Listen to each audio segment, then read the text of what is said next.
Hello प्यारे बच्चों। तो आइए आज हम पढ़ते हैं वसंत भाग 2 कक्षा 7 का पाठ नंबर 3 हिमालय की बेटियां। तो आइए शुरू करते हैं। अभी तक मैंने उन्हें दूर से देखा था। बड़ी गंभीर, शांत, अपने आप में खोई हुई लगती थी। संभ्रांत महिला की भांति वे प्रतीत होती थी। उनके प्रति मेरे दिल में आदर और श्रद्धा के भाव थे। माँ और दादी, मौसी और मामी की गोद की तरह उनकी धारा में डुबकियाँ लगाया करता। ये जो पाठ है ये लेखक नागार्जुन जी ने लिखा है। इसमें लेखक कहते हैं जो हिमालय की बेटियाँ, जो एक पाठ का नाम है हिमालय की बेटियाँ कौन है, यहाँ पर नदियों की को प्रस्तुत किया है। नदियों के बारे में बताया है कि जब लेखक ने उन नदियों को, हिमालय की बेटियों को, नदियों को अभी तक उन्हें दूर से देखा था, वो बड़ी गंभीर लगती थी, शांत लगती थी, अपने आप में खोई हुई लगती थी। एक संभ्रांत महिला की भांति, संभ्रांत का मतलब क्या है बच्चों, यहाँ पर संपन्न, धनी महिला की भांति वे प्रतीत होती थी। उनके प्रति मेरे दिल में आदर और श्रद्धा के भाव थे। जैसे अपने कोई घर की प्यारी जो माँ, दादी, मौसी, मामी की गोद की तरह उनकी धारा में डुबकियाँ लगाया करता था। परंतु इस बार जब मैं हिमालय के कंधे पर चढ़ा तो वे कुछ और रूप में सामने थी। यहाँ पर कंधे पर चढ़ा का मतलब है हिमालय की यात्रा पर निकला। मैं हैरान था कि यही दुबली पतली गंगा, यही यमुना, यही सतलुज समतल मैदानों में उतरकर विशाल कैसे हो जाती हैं।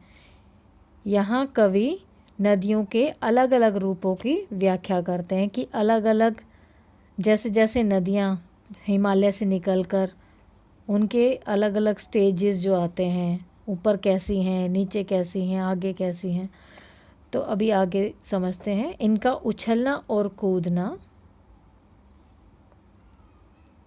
खिलखिलाकर लगातार हंसते जाना, इनकी यही भाव भंगिमा, इनका यह उल्लास कहाँ गायब हो जाता है मैदान में जाकर। इसका मतलब ये हुआ कि जैसे ही नदी मैदान में आती हैं तो ये बहुत गंभीर मुद्रा में आ जाती हैं। किसी लड़की को जब मैं देखता हूँ, किसी कली पर जब मेरा ध्यान अटक जाता है, तब मैं इतना कौतूहल और विस्मय नहीं होता जितना कि इन बेटियों की बाल लीला देखकर। कहाँ ये भागी जा रही हैं, वह कौन लक्ष्य है जिसने इन्हें बेचैन कर रखा है। अपने महान पिता का विराट प्रेम पाकर भी अगर इनका हृदय अतृप्त ही है तो वह कौन होगा जो इनकी प्यास मिटा सकेगा। यहाँ पर पिता का विराट प्रेम, पिता यहाँ पर हिमालय को बोला गया है। तो लेखक यहाँ पर कहते हैं कि कौन है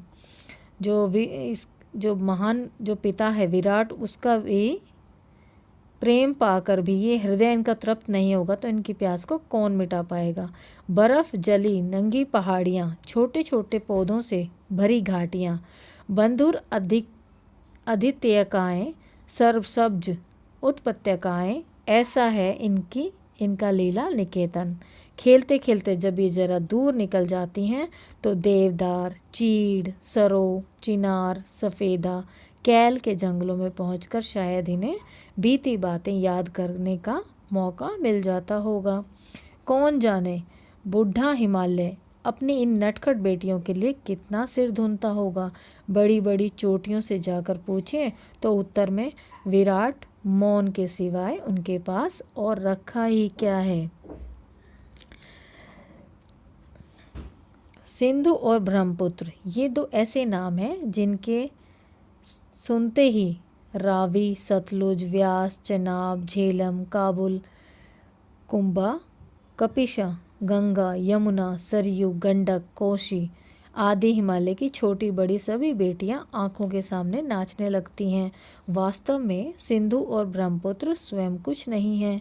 दयालु हिमालय के पिघले हुए दिल की एक एक बूंद न जाने कब से इकट्ठा होकर इन दो महानदों के रूप में समुद्र की ओर प्रवाहित होती रही हैं।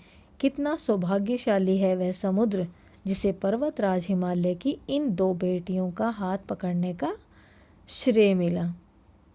जिन्होंने मैदानों में ही इन नदियों को देखा होगा, उनके ख्याल में शायद ही यह बात आ सके कि बूढ़े हिमालय की गोद में बच्चियां बनकर ये कैसे खेला करती हैं। माँ बाप की गोद में नंग धड़ंग होकर खेलने वाली इन बालिकाओं का रूप पहाड़ी आदमियों के लिए आकर्षक भले न हो, लेकिन मुझे तो ऐसा लुभावना प्रतीत हुआ वह रूप कि हिमालय को ससुर और समुद्र को उसका दामाद कहने में कुछ भी झिझक नहीं होती।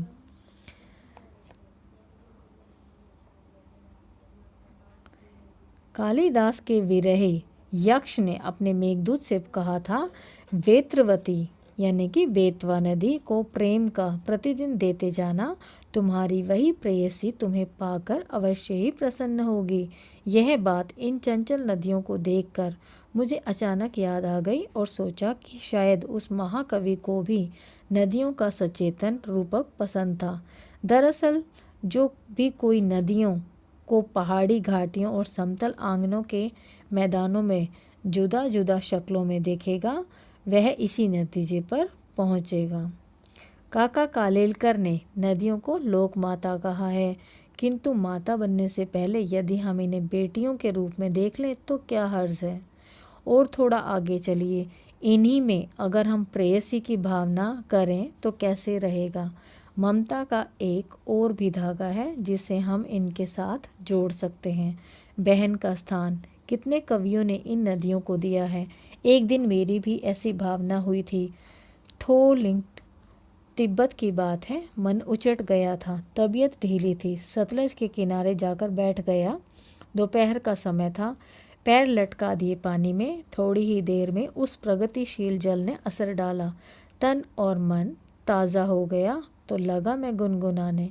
तो देखिए, कवि ने, लेखक ने यहाँ पर नदियों के बारे में बताया और उसके बाद जब उन्होंने पानी में पैर डाले तो उनको क्या गुनगुनाने लगे, ये सुनिए।